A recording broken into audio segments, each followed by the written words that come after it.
Salut les amis et bienvenue dans un nouvel épisode de Studio Vlog. Aujourd'hui je crois que c'est le numéro 13.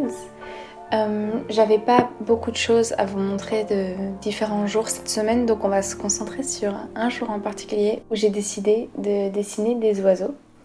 Je savais pas trop quoi dessiner et puis je me suis souvenu qu'il y avait cette petite mésange qui était venue manger la petite mangeoire qui est juste à côté de mon bureau. Et du coup, je me suis dit que j'allais dessiner des oiseaux. Au final, j'ai pas dessiné de mésange, mais voilà. Je me suis dit que j'allais dessiner des oiseaux. Et si vous êtes nouveau ou nouvelle sur cette chaîne, bienvenue. Ici, vous trouverez des vidéos sur l'illustration comme celle-ci, mais également sur la mode et la seconde main. Donc si ça vous intéresse aussi, n'hésitez pas à vous abonner. Du coup, je me suis inspirée de ce petit livre sur les oiseaux. J'ai choisi quatre espèces différentes. J'ai voulu avoir un dessin pas forcément hyper naturaliste ni réaliste. C'était plus pour mettre en valeur les couleurs et les différentes couleurs que peuvent avoir les oiseaux. Mais ça reste quand même de l'illustration naturaliste, c'est juste que le style graphique est un petit peu plus simplifié. Et du coup j'avais fait ce premier schéma avec une silhouette vraiment très simple d'un oiseau. Et donc il y a une version avec les ailes ouvertes, une version avec les ailes refermées. À partir de ce modèle-là, j'ai pu redécalquer et faire un genre de mise en page avec mes 4 oiseaux différents. Ça faisait un moment que j'avais pas vraiment dessiné à la main. En fait, j'avais fait une pause après les Try-Tober du mois d'octobre. Du coup, ça faisait un petit moment que j'avais pas dessiné à la main, ça m'avait un peu manqué. Donc j'étais contente, mais en fait j'avais envie de dessiner depuis quelques jours, mais je savais pas quoi dessiner. Au début je m'étais dit que j'allais refaire les personnages d'Animal Crossing comme dans mes vlogs précédents, mais en fait je savais pas trop lesquels faire. Enfin j'étais pas plus inspirée que ça. Je savais juste que j'avais envie de dessiner, mais je savais pas quoi. Et après j'ai repensé à cette mésange et du coup voilà. Mais des fois je sais pas trop quoi dessiner non plus.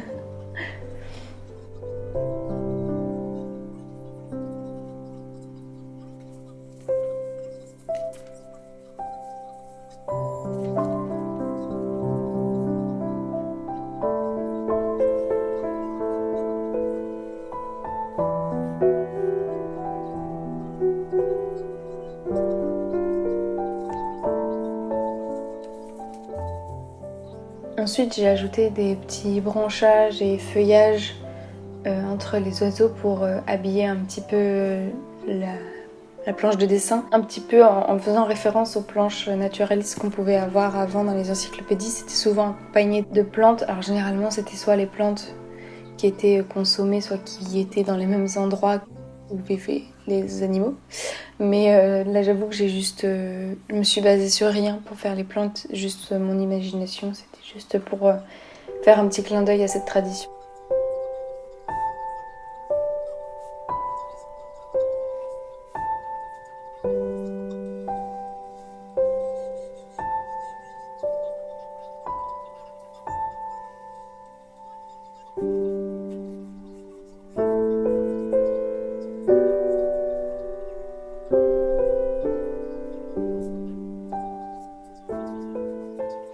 Et dites-moi en commentaire si vous aimez bien cette illustration et si vous voudriez l'acheter sur mon Etsy shop parce que je pourrais en faire, je pense que je pourrais l'imprimer à la maison. Je commence à dompter un petit peu mon imprimante, je commence à comprendre un petit peu comment elle fonctionne.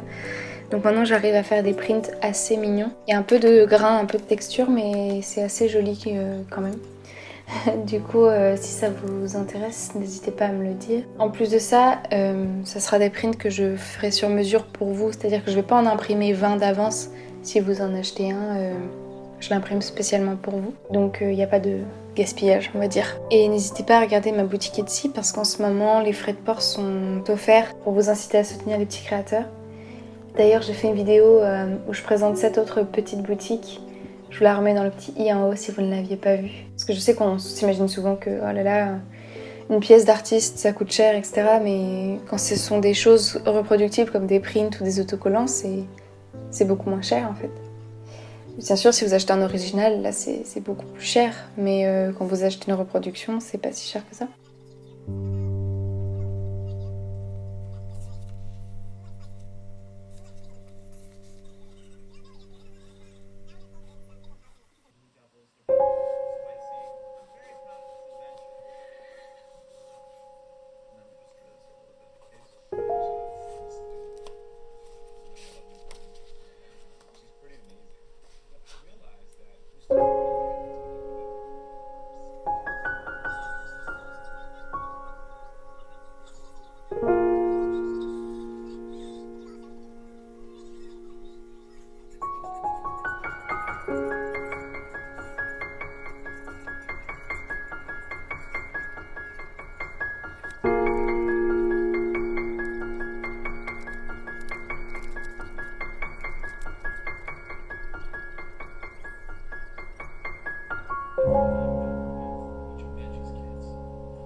Maintenant on va passer à la couleur. J'ai décidé de continuer avec les Pro Markers. Je sais que dans une vidéo j'avais dit j'ai envie de changer de technique, j'en ai marre des Pro Markers, mais en fait non, j'en ai pas du tout marre des Pro Markers. J'aime beaucoup cette technique. Du coup j'ai décidé d'y aller au Pro Marker pour cette planche aussi.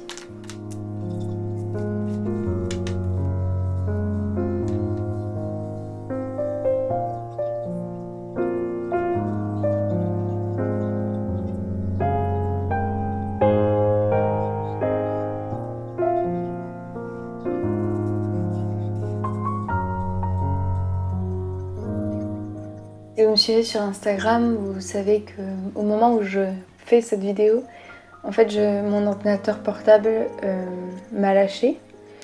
Il est en train là au moment où je vous parle d'être diagnostiqué par un réparateur.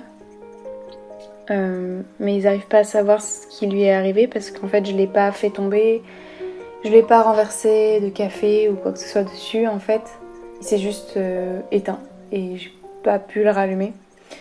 Et donc c'est vrai que j'ai un deuxième ordinateur, le gros, sauf qu'en fait le gros il est plus vieux déjà. Donc ça m'a étonné que ce soit le petit qui lâche en premier. Le gros est vieux et il a beaucoup de mal avec les logiciels comme Photoshop ou InDesign. Il est très très très lent. J'ai besoin du portable pour pas mal de missions en freelance où on me demande des fois des rendez-vous sur place ou quoi et que j'ai pas de tablette, j'ai rien d'autre en fait que mon ordinateur portable pour quand je dois me déplacer. Donc j'en ai vraiment vraiment besoin. Et du coup voilà, j'avais fait une petite story Instagram à ce propos et je suis contente, il y a quelques personnes qui sont venues du coup sur Patreon. Ça compte beaucoup pour moi et je vous remercie vraiment d'être venus me soutenir. Et puis il y a aussi mon papa et puis mes parents de manière générale qui m'ont aidé un petit peu. Donc je sais pas encore le diagnostic final là au moment où je vous parle. Après au moment où sortira la vidéo je le saurai sûrement. Et en fait mon ordinateur portable n'est plus sous garantie. D'ailleurs je vous invite vraiment, si vous devez acheter un Mac neuf, achetez-le à la Fnac ou comme ça un revendeur parce que déjà à la Fnac la garantie elle dure 2 ans alors que chez Apple la garantie c'est seulement 1 an. Donc c'est quand même mieux de l'acheter chez un autre distributeur. Après si vous préférez de seconde main il y a plein d'options, Back Market, Le Bon Coin, etc. Mais c'est vrai que si vous voulez l'acheter neuf, n'hésitez pas à aller vers la Fnac ou ce genre de choses parce que la garantie dure plus longtemps. Mais moi de toute façon ça faisait plus longtemps que ça que je l'avais donc la garantie fonctionnait plus du tout. Et je suis allée à Apple Care, un centre agréé parce que j'avais appelé l'assistance d'abord pour savoir quoi faire, surtout qu'en tant que Covid je vais pas aller me balader dans Paris avec mon ordi et faire le tour des boutiques pour savoir. Donc j'avais appelé l'assistante d'abord parce que je pensais qu'avec l'assistance Apple on pourrait régler le problème mais en fait non. Et donc elle m'a donné rendez-vous dans un iCare à Paris, donc j'ai dû me déplacer, me faire une attestation et tout pour ça. Et en fait eux ils l'ont carrément pas ouvert l'ordinateur, ils ont décrété par défaut que c'était la carte mère qui posait problème mais en fait ils l'ont pas du tout ouvert pour vérifier. Et en fait ils mettent que c'est la carte mère par défaut parce que c'est la plus grosse pièce de votre ordinateur et c'est celle qui coûte le plus cher. Et je pense que comme ils font un diagnostic entre guillemets gratuit, mais en fait il n'y a pas de diagnostic, ils font rien. Du coup ils mettent le truc le plus cher et puis après si vous acceptez leur devis à 600 €, là ils regardent quelle pièce fonctionne pas mais ils vous font croire que c'est la carte mère quoi en fait. Comme ça ils gagnent un max de pognon sur votre dos. Donc en fait je vous incite vivement. Parce qu'en fait, si mon ordi était sous garantie, j'aurais eu rien à payer en fait, puisque j'ai rien fait, c'est pas de ma faute. Dans ce cas-là, je vous conseille d'aller dans un centre agréé, vraiment, comme un iCare, ce genre de truc. Mais si votre truc est plus sous garantie, franchement, regardez sur internet les autres réparateurs qui sont bien notés ou quoi, parce qu'en fait, moi je préfère donner, même si jamais c'est vraiment la carte mère, je préfère donner 600 € à un petit indépendant réparateur plutôt qu'à Apple directement qui a déjà eu mon argent quand j'ai acheté le truc et qui au final me donne un produit qui fonctionne pas. Donc voilà, pensez à ça si jamais vous n'êtes plus sous garantie de toute façon. Après regardez bien sur internet, hein, c'est à ça que ça sert de toute façon Google. Sur Google Maps vous pouvez voir les avis des gens. Moi j'ai trouvé un centre qui était plutôt bien noté. Donc j'ai choisi celui-là parce que j'ai refusé le devis d'Apple et puis parce que je voulais qu'il y ait vraiment un diagnostic de fait. Donc là dans la boutique où je suis allée, moi, il y a un diagnostic mais il est payant. Mais c'est un vrai diagnostic, c'est-à-dire que là ils sont vraiment en train de tester chacune des pièces de l'ordinateur pour comprendre laquelle ne fonctionne pas en gros. Et quand il l'a ouvert, parce qu'en plus le monsieur me l'a ouvert devant moi alors que chez Apple pas du tout quoi. Il m'a dit que dedans c'était nickel, que c'était super propre. Donc c'est pour bien que j'en ai pris soin, que c'est pas ma faute quoi. Donc voilà, ça m'embêtait un petit peu de redonner de l'argent à Apple alors qu'ils m'ont vendu il y a 3 ans un produit qui était sans doute défectueux de base en fait. Donc voilà, si vous n'êtes plus sous garantie, allez voir ailleurs dans un meilleur centre de réparation qui est mieux noté et comme ça vous soutenez des petits réparateurs.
Bon bah voilà, c'en est tout pour ce studio vlog.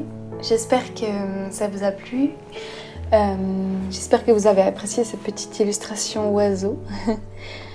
N'hésitez pas du coup, comme je le disais, à me dire en commentaire si vous voulez, si vous avez envie d'acheter ce print, parce que je pense que ça pourrait être sympa. Et je me disais aussi pourquoi pas faire un petit sticker oiseau, ça pourrait être sympa aussi, un petit autocollant. Et ça permettrait d'avoir quelque chose de moins cher. Par contre, c'est vrai que les autocollants, je dois avancer l'argent et après ils restent sur les bras parce que je les fais pas moi-même, je les fais faire par une entreprise. Mais voilà, dites-moi ce qui vous intéresserait le plus et voilà. Si la vidéo vous a plu, n'hésitez pas à lui mettre un petit pouce en l'air, ça m'aide toujours. Et puis ça c'est gratuit. Et si vous n'étiez pas encore abonné mais que vous avez envie d'en voir plus, n'hésitez pas à vous abonner et à regarder les vidéos que j'ai déjà faites. Il commence à y en avoir un bon paquet. Je pense que la vidéo du jour est ma 100e vidéo en fait. Donc vous avez, si vous êtes nouveau et que vous venez de découvrir, vous avez 99 autres vidéos que vous pourrez regarder. Sur ce, je vous dis à très bientôt dans la prochaine vidéo. En attendant, prenez bien soin de vous et voilà. Bye!